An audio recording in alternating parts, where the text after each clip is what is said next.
नमस्कार दोस्तों, मैं बीएम आपके साथ एक नई कहानी लेकर। दोस्तों, एक 9-10 साल का लड़का, बच्चा ही समझो, अपने गुरु के सामने हाथ बांधे खड़ा था। जिसके बायां हाथ नहीं था, जो बचपन में ही 2 बैलों की लड़ाई में टूट गया था।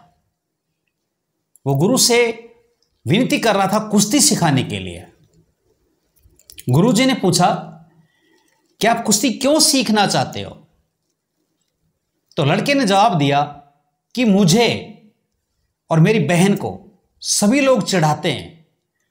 मुझे स्कूल में सभी लोग डूंडा कहकर चिढ़ाते हैं और मैं किसी की दया पर जीना नहीं चाहता।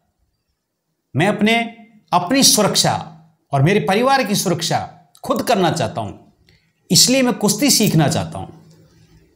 गुरुजी ने पूछा कि आपको यहां भेजा किसने है?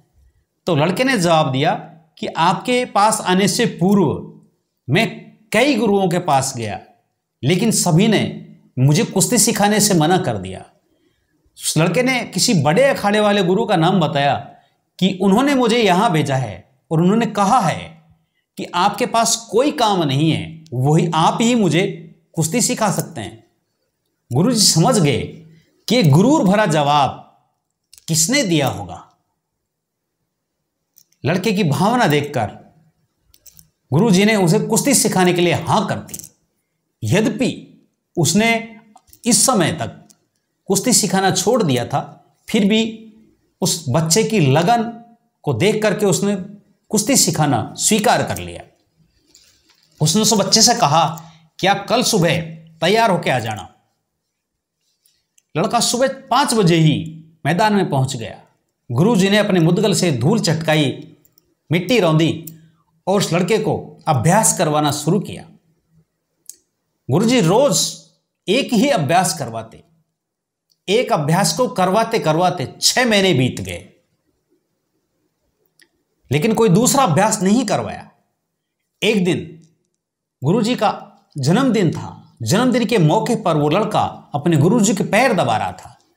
तो अवसर देखकर उस लड़के ने कहा कि गुरुजी, मुझे एक ही दाव की अभ्यास करते करते मुझे एक ही दाव का अभ्यास करते करते 6 महीने बीत गए हैं।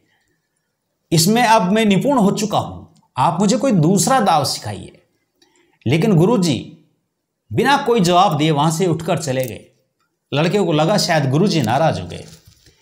उस दिन के बाद उस लड़के ने अपने गुरुजी को कभी नहीं टोका, न कहा कि आप मुझे कोई दूसरा दाव सिखाइए। रोज उस एक ही दाव की तालीम करवाई जाती रही। एक दिन अचानक गुरु ने कहा कि बेटा, तुम्हें कल तैयार होना है और हम फला गांव में, अमुक गांव में कुश्ती प्रतियोगिता है, वहां उसमें भाग लेने के लिए चलेंगे। आप सुबह जल्दी तैयार होकर आ जाना। लड़का सुबह जल्दी तैयार होकर आ गया।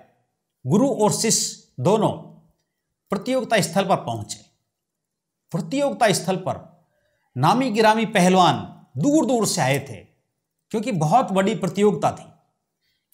प्रतियोगिता प्रारंभ हुई। उस एक हाथ के लड़के ने 2 मुकाबले यूं ही जीत लिए। यह देख करके सभी लोग अचंभित थे, दर्शक भी और दूसरे अखाड़े वाले भी, क्योंकि जिस घोड़े की आखिरी आने की उम्मीद हो और वो रेस जीत जाए तो नूर उतरता है विरोधियों का। दोस्तों, अब की बार जो पहलवान उस लड़के से कुश्ती लेने वाला था, वो इतना आसान नहीं था। वो काफी मजबूत और सबल था। दाव में भी, दाव पेच में भी वो निपुण था। लेकिन तीसरी कुश्ती भी उस लड़के ने अपने दाव और मजबूती से जीत ली। अब तो भीड़ भी उसके साथ हो गई थी, उसकी वाहवाही होने लगी। इस तरह लड़का जीतता जीतता, एक हाथ का लड़का, आप सोचिए, और जीतता जीतता आखिरी प्रतियोगिता तक पहुंच गया। अब आखिरी प्रतियोगी वही था जिस अखाड़े वाले ने उस एक हाथ के लड़के को उस गुरुजी के पास तालीम पाने के लिए भेजा था। दोनों में कोई मुकाबला नहीं था, क्योंकि दूसरा पहलवान काफी मजबूत, सुगठित और उम्र में भी बड़ा था और वो दाव पेश में भी बहुत निपुण था। उसने बहुत सारे मुकाबले जीते थे।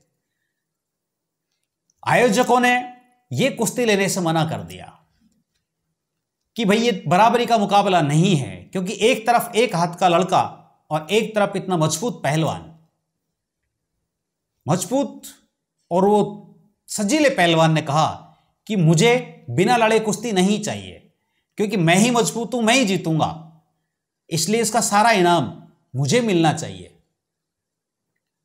उस एक हाथ के लड़के ने भी कहा कि मुझे भी इस तरह भीख नहीं चाहिए कि बिना जीते, बिना लड़े मुझे इनाम का कुछ हिस्सा मिले।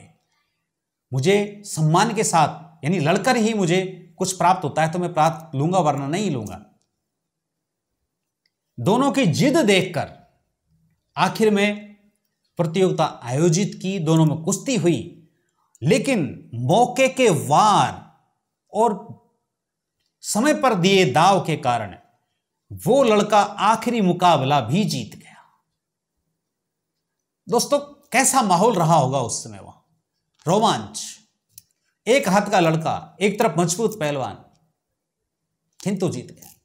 उस लड़के ने मैदान की मिट्टी अपने सर पे लगाई और मेडल गुरुजी के चरणों में जाकर रख दिया और गुरुजी के चरणों की मिट्टी को अपने सर पे लगा लिया।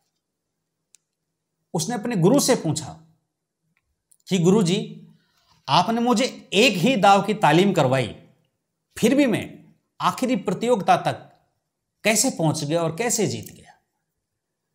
तो गुरुजी बोले कि बेटा, हर दाव का एक प्रतिदाव होता है।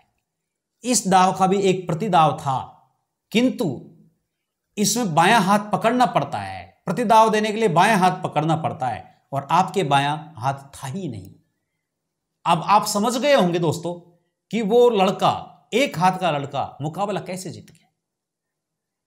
दूसरी बात, आप एक ही दाव जानते हो, यह आपका विरोधी नहीं जानता था, इसलिए आप एक नहीं दो दाव जानते थे। दोस्तों, हमारी कमजोरी को, क्योंकि कमजोरी प्रत्येक व्यक्ति के अंदर होती है, किंतु हमारी कमजोरी को, हमारी शरीर की कमजोरी को, हमारी मन की कमजोरी को ही शक्ति में बदल दे, हमें ऐसे गुरु की जरूरत है।